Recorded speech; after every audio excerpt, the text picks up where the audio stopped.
Well, Kevin, you know who won't be buying the latest iPhone? Yuval Noah Harari. That's good. Yeah. Yuval is a very well-respected historian and author, most famous for his book, Sapiens, A Brief History of Humankind. But one thing that we've learned about him is that for somebody who is beloved by the tech industry and often sought out as a mentor and a guide for the CEOs of the biggest companies, he is not somebody who really uses a lot of technology in his day-to-day life if he can help it. Yes, he's a little bit ascetic in his personal life, but his thoughts about technology and the history of technology really do carry a lot of weight in the tech industry. I remember there was this moment a few years ago where all the tech CEOs basically started sounding like Yuval Noah Harari. They would make these big sweeping statements about how, since the dawn of history, the hunter-gatherer ancestors of Homo sapiens would look for ways to implement technology into their lives. And you could just sort of say like, oh, that person just read Sapiens. And he has not only become influential among the rank and file of tech, he's also been embraced by many of the leaders, Mark Zuckerberg, Bill Gates, all these sort of tech leaders are fans of his. Some of them have blurbed his books or hosted conversations with him over the years. So he's just a person who people in this world take really seriously. Yeah, and he has a new book out called Nexus, and it concerns a lot of things that we talk about on the show. Yeah, so I read the book. It's called A Brief History of Information Networks, but there's not a lot that I would characterize as brief about it.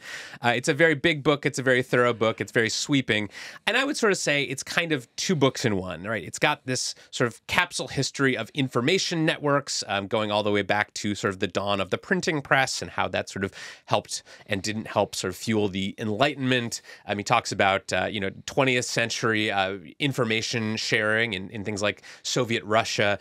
And then the second half of the book is basically about AI and some of his fears for how AI could not only sort of cause these kind of doomsday scenarios, but some of the more insidious ways that it could weave its way into our everyday lives. Yeah, and this kind of doomsaying, I think, has become sort of unfashionable over the past 6 months or so, as it at least feels like the pace of AI development is slowing down a bit. Some of the doomsday scenarios that were predicted earlier have failed to materialize.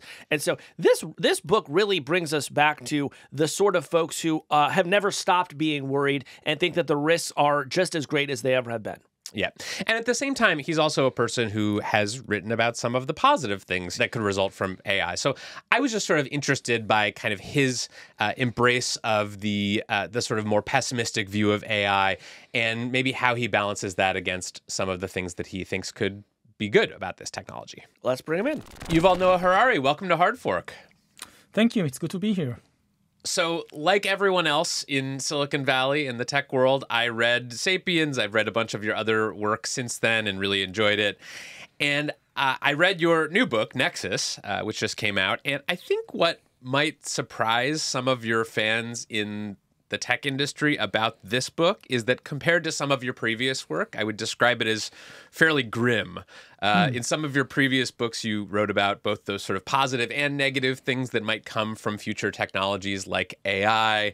But in this book, you write that, quote, if we mishandle it, AI might extinguish not only the human dominion on Earth, but the light of consciousness itself, turning the universe into a realm of utter darkness. So my first question is, Yuval, how'd you become such a doomer? I'm not saying that this is a prophecy. Yeah. I'm just saying this is a worst-case scenario. And you have so many people, especially in places like Silicon Valley, that they focus on the positive potential of the technology. And it certainly has enormous positive potential. But still, it also has a dark side. It also has a negative potential. And it becomes the job of, historians and philosophers and sociologists to focus on the dark side as well. We need to be careful because we've seen before with powerful technologies that even if in the end humanity learns how to use them well, the kind of learning process can be extremely, extremely costly. Mm-hmm. I want to get to some of your ideas about AI and sort of, dive a little bit deeper into some of them later on. But I also just want to start by asking about your career arc, because as you write in the book, you sort of became an accidental AI expert among the powerful people in Silicon Valley. Basically, you were a historian, not a computer scientist, and you had written a little bit about AI, and then Sapiens sort of blew up and sold millions of copies, and all of a sudden you had all these politicians and scientists and tech CEOs calling you for advice. I'm so curious about that. Like, can you share more about those conversations, and why do you think these powerful people wanted to talk to you about AI? I think because they realize that this is a very powerful technology that will change history, and that you need a historical perspective to understand what is happening and what are the potential consequences. Looking backwards, it's a shame that they didn't take history more seriously.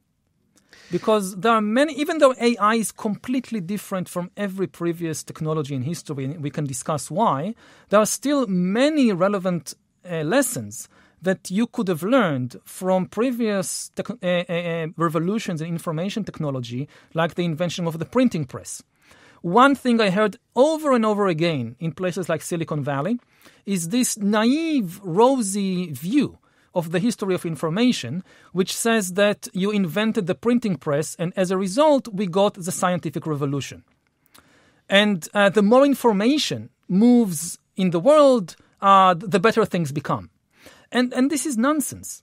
Almost 200 years passed between the moment when Gutenberg introduced print to Europe until the flowering of the scientific revolution in the 17th century with figures like Newton. In between, you had the worst wave of wars of religion in European history, the worst wave of witch hunts, because what the printing press flooded Europe with was not scientific tracts.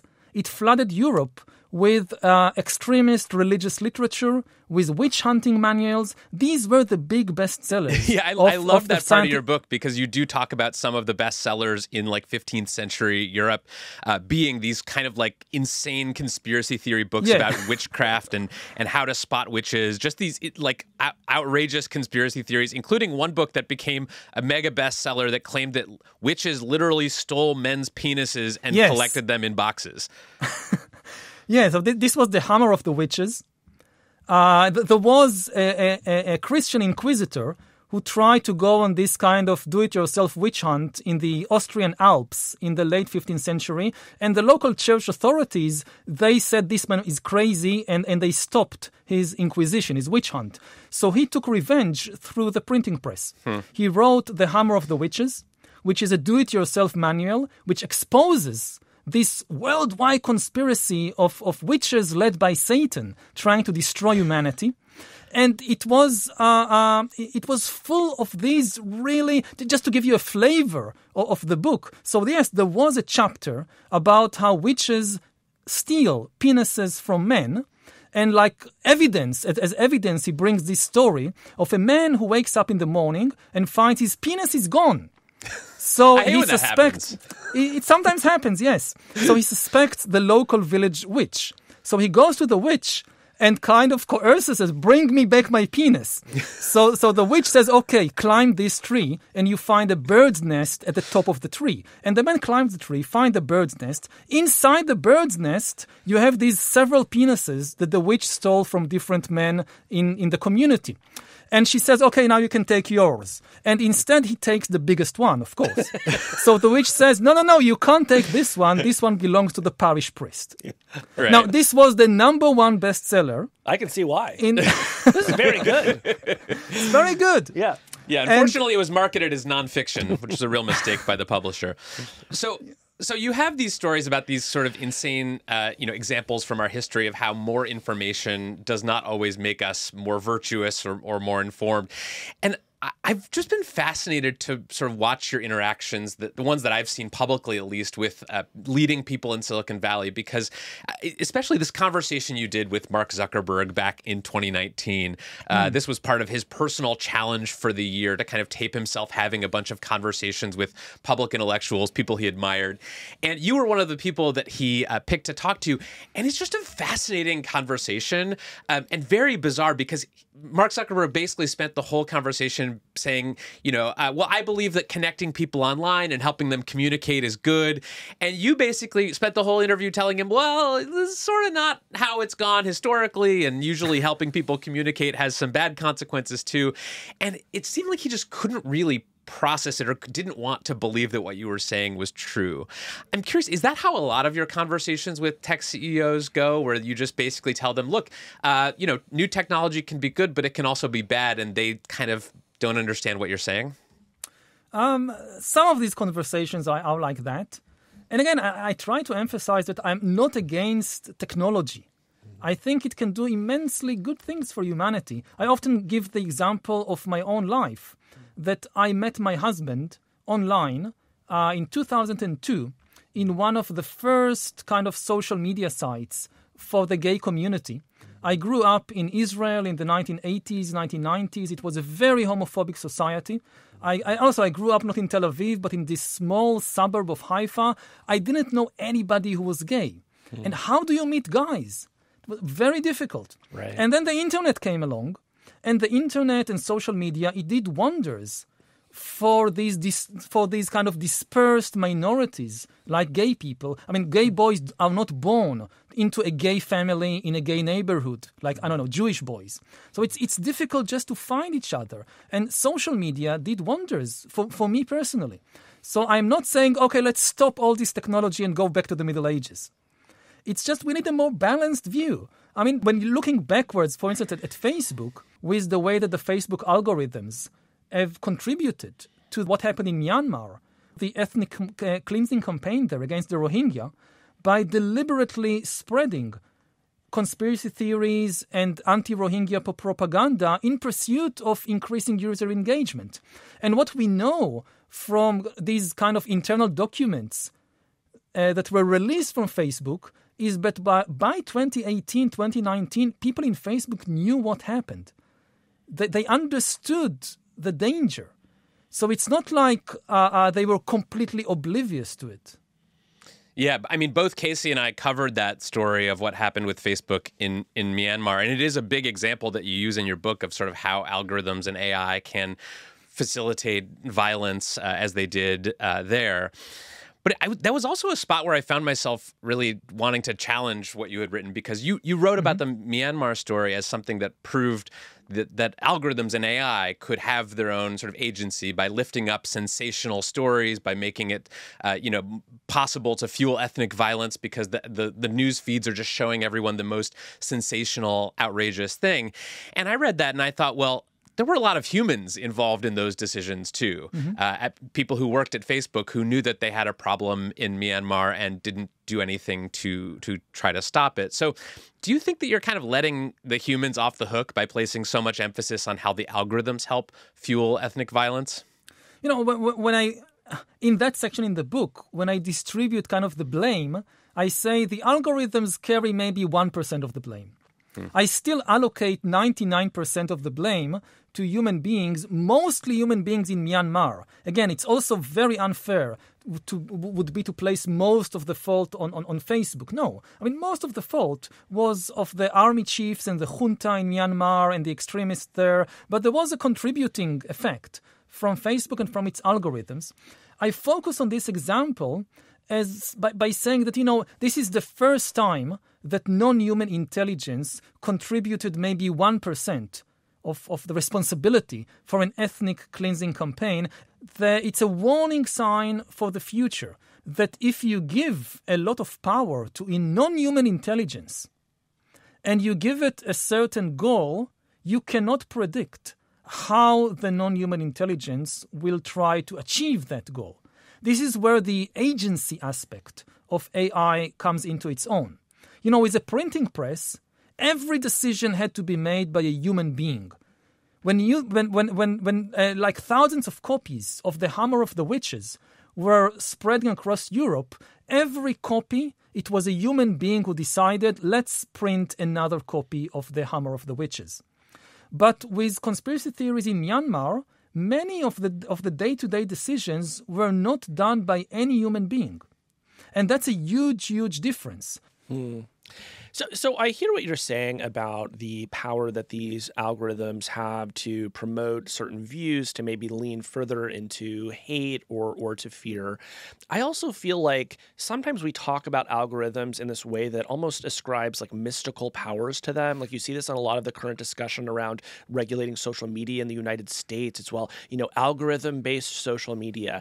And I just wondered, like, as you did your research, like I understand there's the Myanmar case, but were there other things that you saw that you feel like are evidence for the idea that algorithms really are this sort of reality reshaping force? I look at the war in Gaza, for instance, at the moment, and there is a huge debate, which I don't know the answer to. I'm following the debate, but I'm still not sure about the correct answer because it's an ongoing process. Who is choosing the targets? If a house in Gaza is bombed, everybody agrees, the Israeli military, the critics, everybody agrees that AI is involved in choosing the target. There is a debate to what extent there are still humans in the loop. You have one camp that says basically it's the AI now deciding which houses to bomb, which individuals to target. Humans have very little ability to go over the information that the AI analyzes and make sure that it makes the right decision. There is another camp that says, no. It's technically feasible right now to have the AI calling the shots, literally calling the shots. It says, shoot this, and the humans shoot. But we are not doing it. We still have humans in the loop. We still go very carefully about every target the AI chooses and make sure that it's the right target. I'm not in a position at the present moment to tell you who is right, but both sides in the debate agree that it's now technically feasible to conduct a war with an AI calling the shots. And, if you think about the AI apocalypse, so if you live in a house that is being bombed on the orders of AI, this is the AI apocalypse, not in the Hollywoodian style. This is not the Hollywood scenario of robots trying to rebel against humans. This is a bureaucratic scenario of, the world is being filled with AI bureaucrats that in the armies, in the banks, in the universities, in the governments, more and more decisions, which house to bomb, who is a terrorist, whether to give you a loan, whether to give you a job, whether to give you a place in university. These decisions are increasingly made by AI. And these decisions are becoming increasingly opaque to us. Yuval, in March of last year, you were one of the prominent people who signed this open letter calling for a 6-month pause on the development of powerful AI systems. Obviously, that didn't happen. Nobody paused. And in fact, all the big tech companies have been accelerating like crazy. And I guess I'm wondering tactically if you think calling for a pause was a mistake. I've talked to a few people who signed that letter, that same letter that you signed, who said, well, maybe we weren't wrong, but maybe we were just too early. Maybe people aren't ready to understand that AI can pose an existential threat because, these systems are still pretty unreliable. ChatGPT still can't tell you how many letter R's there are in the word strawberry with any kind of fidelity. And so there are some people, including some people who are very worried about AI risk, who think, well, maybe we just sort of cried wolf too soon. Maybe we should wait until these systems actually are dangerous and capable before we start warning people about them. Do you worry at all about that with your own work? I don't think it's too early.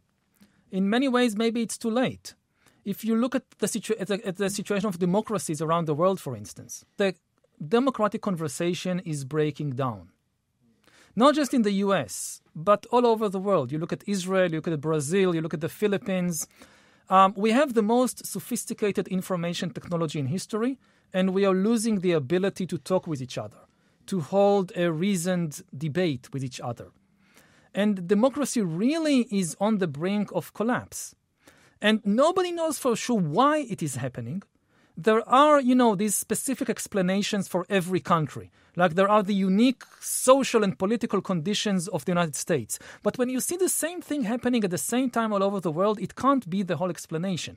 The number one question I would pose people like Elon Musk or Mark Zuckerberg is, why is it that at the very same moment that you developed the most sophisticated information technology in history, we are losing the ability to hold a reasonable conversation, which means that democracy is falling apart.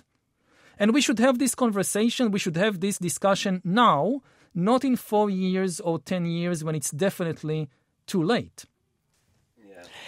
So I'm curious about what it would mean to worry, right? Like, had there been a 6-month pause, or, were the leaders of the big AI labs to come together today and say, you know what, we are going to heed this warning and kind of slow down, what would you want to see them do or work on and accomplish that would make you feel like, okay, this is starting to feel safer to me? And is there anything in particular that you think they could do that would be positive for democracy? There are specific regulations that I would like to see, and there are, more importantly, structural changes that I would like to see.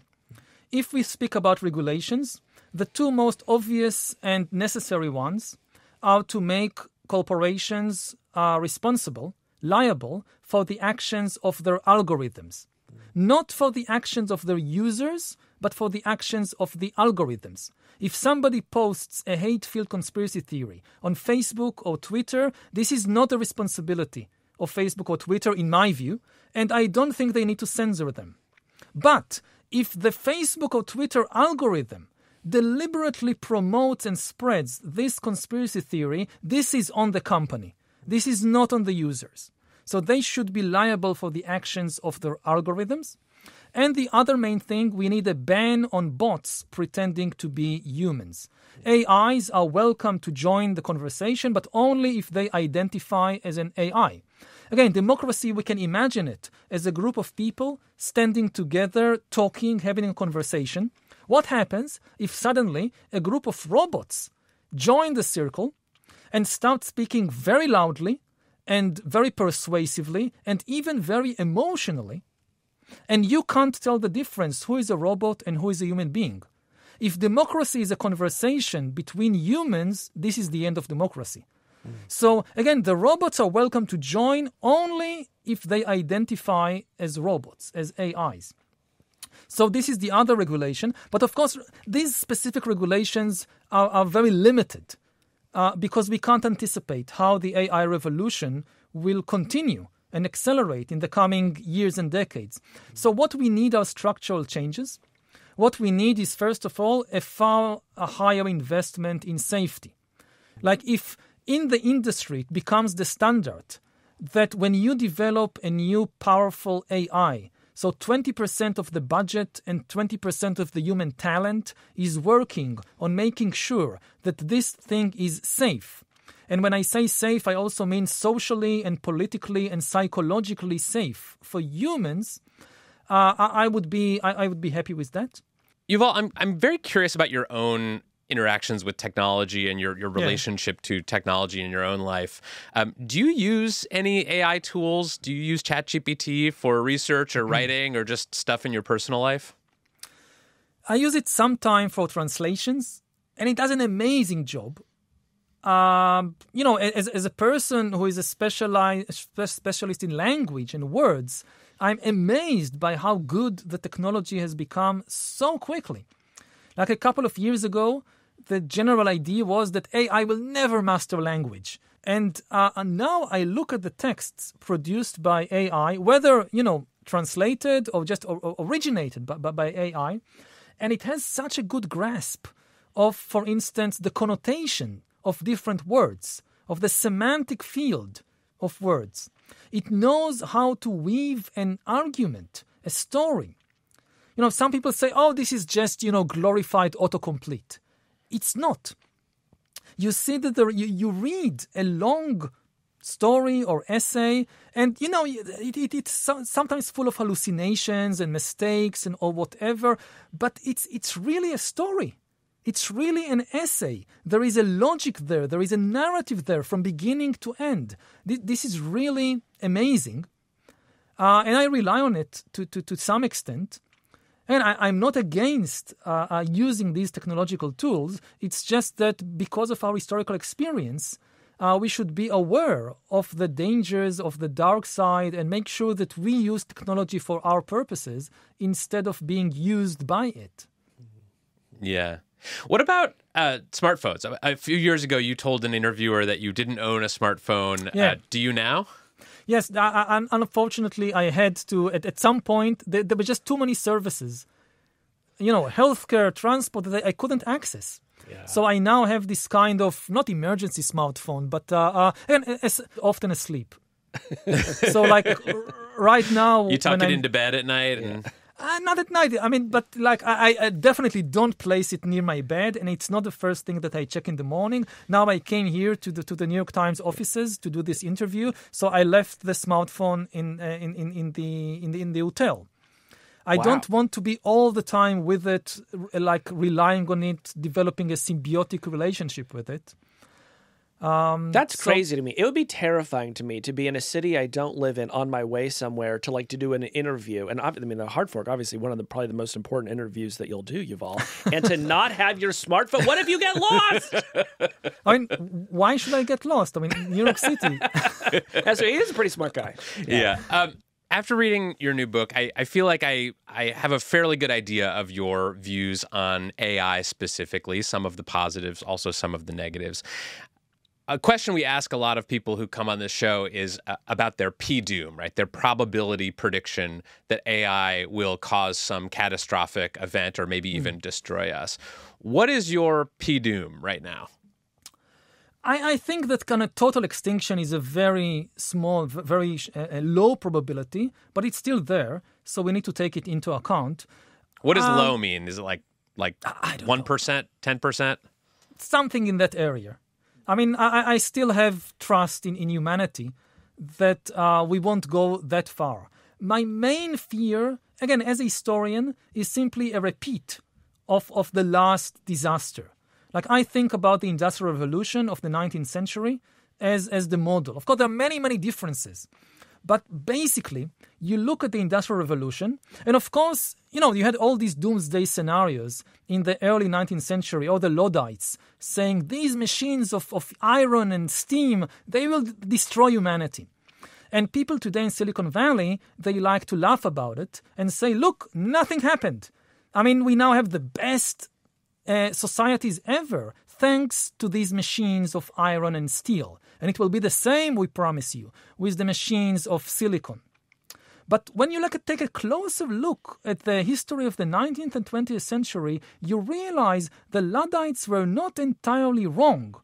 The machines of iron and steam, they led to some of the worst disasters in human history, not because they were evil, but because people didn't know how to handle them. In the end, yes, we learned how to use steam engines and telegraphs and radios for good purposes. But, on the way, totalitarianism, world wars, imperialism, if I would be the kind of the teacher giving humanity a mark for its achievements in dealing with industrial technology, I would say we got a C-. And if we now in the 21st century, we now have to learn how to build AI-based societies. If we get another C- in how to build AI-based societies, this is terrible news for billions of people across the world. I'm reminded of a part in Sapiens where if I'm remembering it correctly, you basically say that people were probably happier on average before the invention of agriculture. Living in small tribes, you say everybody knows everybody, everybody's chill. They lived to age 25. Yeah. I mean, there were some downsides too. But farmers also lived. I mean, the agricultural revolution did not extend human lifespan at all. This happened only in the 19th century. Amazing. A good cautionary tale. Well, thank you, Yuval. And actually, I have a parting gift for you today, which was that I asked ChatGPT to write a thank you for Yuval Noah Harari in the style of Yuval Noah Harari. So here's what it said. Thank you, Yuval, for a conversation that transcends the ordinary, touching on the vast arc of human history, from our humble beginnings as foragers to the potential end of human dominance at the hands of AI. Wonderful. Well, thank you so much for joining us. Really nice to have you here. And the book is great. Everyone should check it out. It's called Nexus. Thank you. Thank you. Hey, that's the end of this clip. If you liked what you saw, head on over to our page and subscribe, and you can get the full podcast. We do a show like this almost every week on tech and the future. Head on over there now and subscribe.